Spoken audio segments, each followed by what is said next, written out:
नमस्कार दर्शक बंधु भाग्य खेलुची सिंदूर खेल धारावाहिकर आज अध्याय आपण मैंने देखा पाइबे जेते बेले प्रकाश हाथ जोड़िकी कहते कि सागर को क्षमा करदेवे मत सागर बाबू।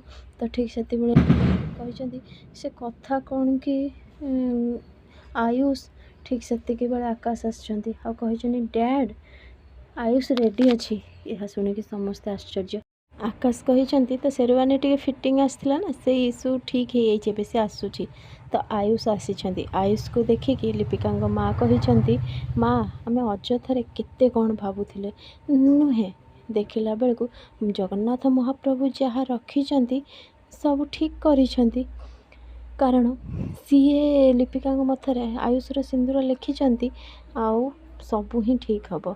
यापर आयुष कहते मु आसीगली आबे बाहाघर विधि आरंभ करवा। यापर वर्षा कहते ये आयुष केमिति आसीगला।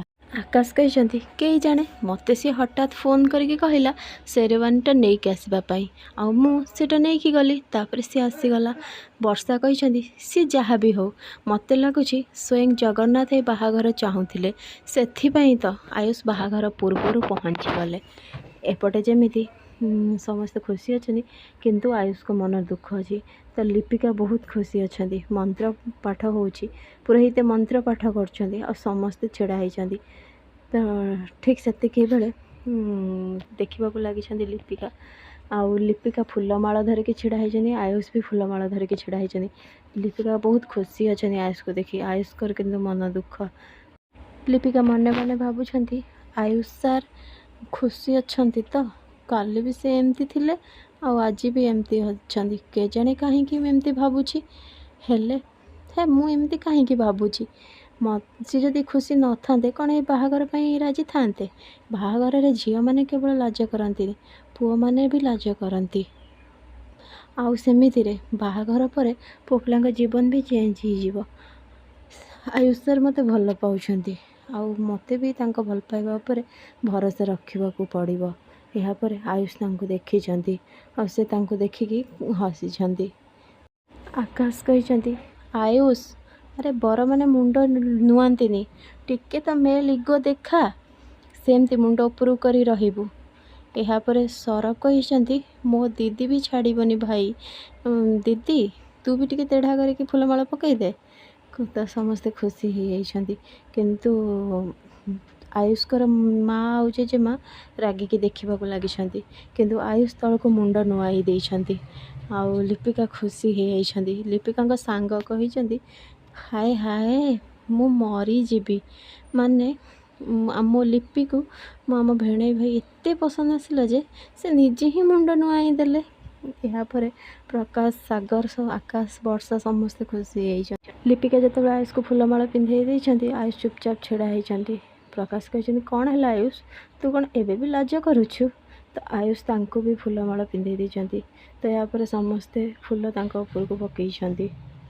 प्रकाश कर माँ कहते कि आमर बाहाघर पूर्वर आउ गोटे विधि थाए कि आमर घरर बोहू मैंने प्रथमे लक्ष्मीकार प्रतिमा स्थापन करने पड़ी था कारण से माने लक्ष्मी माँ आशीर्वाद नहीं कि आसती बोहू मैंने लक्ष्मी होता ना से लगी जदि आप करें ताहले करंतु नहले तो ठीक से लिपिका जेजेमा कहते आज्ञा आज्ञा आमर भी प्रथा अच्छी माँ लक्ष्मी प्रतिमा स्थापन करवा माँ स्वीटी जा नहीं क्या ना आज्ञा तो से नहीं कि आणिकी लिपिका माँ हाथ को देइछंती। यापर जितेबाला सी आणिकी लिपि हाथ में देइछंती माँ का मूर्ति यह देखिकी आयुष को जेजेमा कहते ये कौन लक्ष्मी माँ का मूर्ति सी पुणी पितल रे आमर सबु बड़े आम घरे सुनार प्रतिमा स्थापन करा जाए मु मानुची बाहाघर बहुत तरतर होती किंतु आपण माने बाहाघर रे एमिति कंजूसी करिवार नथिला। तो यापर लिपिका कहते मु किछि कहबी। प्रकाश कहते हाँ माँ कह। तो लिपिका कहते भगवान को पूजा तांका आशीर्वाद पई करिथाओ से सुना रूपा पितल कहीं देखा। लिपिका कहते ए मूर्ति सीना पितल ए मो बाबा माँ जेजेमा समस्तंकर स्नेह श्रद्धा भल पाइबा भरिकी रही मूर्ति सीना पित्तल से आमर आशीर्वाद दरकार।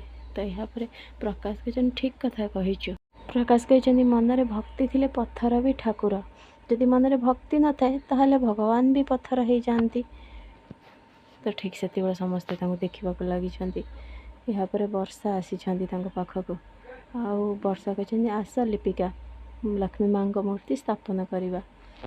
तो से जावाक लगी। माँ को मूर्ति जो स्थापन कर ठीक से प्रकाश पाक गोटे मेसेज आसी। तो जेजेमा कहते कौन है प्रकाश को मेसेज आसला ना माँ 20 वर्ष तले गाँव में जो केस चलता ना कौन से हारीगले कि ना नाई माँ आम जीति गले पुणी से घर को आम आपणार करदे कहीकि से खुशी है कि माँ लक्ष्मी आम घर लक्ष्मी को आशीर्वाद देले। यहाँ पर लिपिका कहते हे माँ लक्ष्मी तुम आशीर्वाद आम परिवार उपर एमती सब बेले रखि। यहाँ पर जेजेमा रागिकी देखा लगी। प्रकाश लिपिका आखिर लुह पोछि देकी कहते माँ रे ये आखिरे खुशी ही भल लगे, लुह नुहे। मु ते कथा दूची मुझे आखिरे केबे भी लुह आसवा को देविनी। यहाँ पर प्रतिभा शाशु को देखा लगी। तो पंडित डाकी जजमानी बाहागर समय हो गला बरकन्या बेदी को आणतु। तो यहाँ पर प्रकाश कहते चलतु।